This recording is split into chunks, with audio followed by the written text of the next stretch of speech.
रामायण सिर्फ राजाओं की कहानी नहीं है, भाइयों और उनके बीच संपत्ति को लेकर झगड़े की भी कहानी है। एक तरफ रावण और उसके भाइयों की कहानी है। कुबेर कुबेर ने जहां भाई धर्म निभाते हुए खुशी खुशी सौतेले भाई रावण को सोने की लंका सौंपकर अपनी अलग अलकापुरी बसाई, वहीं रावण ने भाई की संपत्ति लंका हासिल करने के बाद अलकापुरी पर हमला करके उसको भी कब्जा कर लिया। सिर्फ इतना ही नहीं, राज्य के साथ साथ कुबेर का पुष्पक विमान भी हथिया लिया। विभीषण को सद शिक्षा देने के कारण लात मारकर उसे संपत्ति से बेदखल कर दिया। पराई स्त्री को हासिल करने के लिए भाई कुंभकर्ण को युद्ध भूमि में मरने के लिए भेज दिया। दूसरी तरफ बाली है, जिसने न केवल सगे भाई सुग्रीव को राज्य से निकाला बल्कि उसकी हत्या करने का भी प्रयास किया।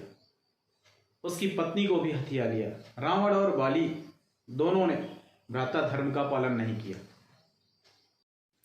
वहीं तीसरी तरफ प्रभु श्री राम हैं, जिन्होंने पिता की इच्छा के कारण संपत्ति पर अधिकार छोड़ दिया। न सिर्फ वन जाना स्वीकार किया बल्कि छोटे भाई भरत को सत्ता सौंप दी।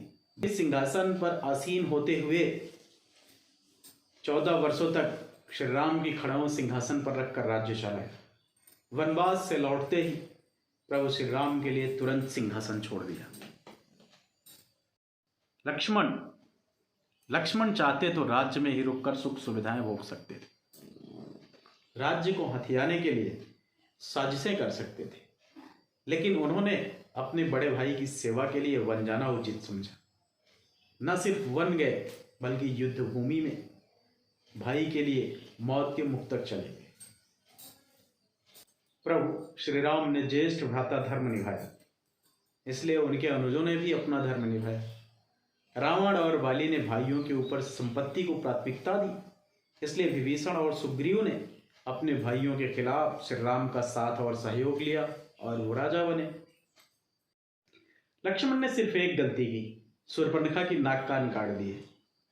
फिर उसके बाद से प्रभु श्री राम के जीवन में कभी खुशियां नहीं दी।